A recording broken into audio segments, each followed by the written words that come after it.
ഞാൻ അമ്പാടിയും കൂടി രാവിലെ ഒന്ന് അമ്പലത്തിലൊക്കെ ഒന്ന് പോയി വന്നിട്ട് ഇവിടെ അടുത്ത അമ്പലം ഉണ്ടല്ലോ, അപ്പോൾ അവിടെ പോയി തൊഴുതു പോന്നപ്പോൾ വരുമ്പോൾ കുറച്ച് പൂവൊക്കെ പൊട്ടിച്ചിട്ടാണ് പോകുന്നത്. അവിടെ അടുത്ത വീട്ടിൽ കുറച്ച് പൂവൊക്കെ നിൽക്കുന്നുണ്ടായിരുന്നു, അപ്പോൾ അതൊക്കെയാണ് പൊട്ടിച്ച് പോകുന്നു കേട്ടോ. കുറച്ച് ചെമ്പരത്തി പിന്നെ ഒരു വയലറ്റ് പൂവൊക്കെ ഉണ്ടായിരുന്നു. അപ്പോൾ അവർ പറഞ്ഞു എന്താ പറയുക പൊട്ടിച്ചോളാൻ പറഞ്ഞിട്ട്, അപ്പോൾ ആണ് പൊട്ടിച്ച് പോകുന്നു. പിന്നെ ഇവിടെ ആണെങ്കിൽ കാശെത്തുമ്പോൾ മാത്രമേ ഉണ്ടായിരുന്നുള്ളൂ കേട്ടോ. അപ്പോൾ ഇന്നലെ ഇട്ട പൂവുണ്ടായിരുന്നു കേട്ടോ, അവിടെ തന്നെ നിൽക്കണ്ടായിരുന്നു. മഴ എത്തിയിട്ടും കൂടി ഒലിച്ച് പോയിട്ടില്ല കേട്ടോ. അപ്പോൾ അതൊക്കെ ഒന്നാണ് മാറ്റി പിന്നെ കുറച്ച് ചാണകം തേച്ച് പൂവുകളൊക്കെ എന്താ പറയുക ഉള്ള പൂവൊക്കെ വെച്ചിട്ടാണ് പൂവിടാൻ കരുതി കേട്ടോ. അപ്പോൾ അത് അമ്പാടി ഇതാ പൂവൊക്കെ അതുള്ളത് പിച്ചി നോക്കി കളയുന്നു കേട്ടോ. അപ്പോൾ ഞാനും അമ്പാടിയും കൂടെ രാവിലെ പൂവിറക്കാൻ വേണ്ടിയിട്ട് പോവാട്ടോ. അപ്പോൾ പാടത്തു കൂടി നടന്നാൽ തന്നെ ഇഷ്ടംപോലെ പൂ കിട്ടും, പൂ കിട്ടും കേട്ടോ. അപ്പോൾ അത് വെച്ചിട്ടൊക്കെ എന്നിട്ട് പൂവിടും കേട്ടോ ഞാൻ.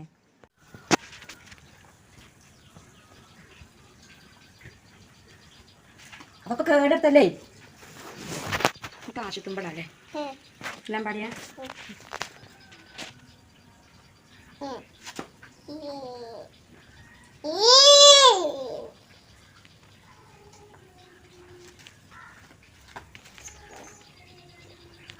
നിങ്ങൾ പറ്റില്ല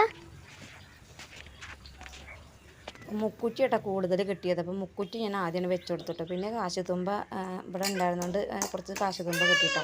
പിന്നെ ചെമ്പരത്തി ഉണ്ടായിരുന്നുള്ളൂ. പിന്നെ ഞാൻ അങ്ങനെ പൈസ കൊടുത്തിട്ടൊന്നും ചെടി പൂക്കളൊന്നും വാങ്ങില്ല, ഇവിടെ ഉള്ളതൊക്കെ വെച്ചിട്ട് അഡ്ജസ്റ്റ് ചെയ്യും. പിന്നെ പാടത്തു കൂടി നടന്നാൽ തന്നെ കിട്ടുമല്ലോ. പണ്ടൊക്കെ പറഞ്ഞാൽ ഞങ്ങൾക്ക് പൂ പറിക്കാൻ പാടത്തു കൂടിയൊക്കെ നടന്നിരുന്നു കേട്ടോ.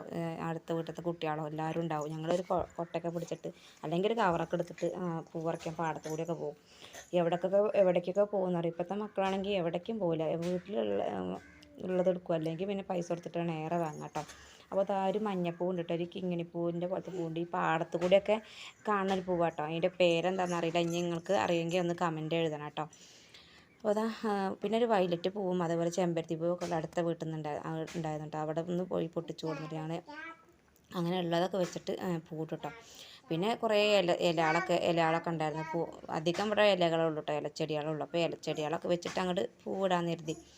അപ്പോൾ ഞാനും അമ്പാടിയും കൂടെ രാവിലെ പൂ പറിക്കാൻ പോവുക. അമ്പാടി രാവിലെ നീച്ചാൽ ഓന് വേഗം അറിയാം കേട്ടോ പൂ പറിക്കാൻ പോകുന്നുള്ളത്. അപ്പോൾ ഓന് ആദ്യം മുന്നിലിറങ്ങും കേട്ടോ. അപ്പോൾ ഞാനും അമ്പാടിയും കൂടി കുറച്ച് പൂവൊക്കെ പൊട്ടിച്ചു പോകുന്നു. പിന്നെ ഇന്ന് സോനുവിന് സ്കൂളിലെ കാരണം സോനു പിന്നെ പൂ പറിക്കാൻ പോകുന്നിട്ടില്ല. അപ്പോൾ ഞാൻ പറഞ്ഞു അവനോട് വീഡിയോ എടുക്കാൻ പറഞ്ഞിട്ടപ്പോൾ ഓനങ്ങനെ വീഡിയോ എടുത്തു. അങ്ങനെ ഏകദേശം പൂക്കളിടലൊക്കെ കഴിയാനായിട്ടോ.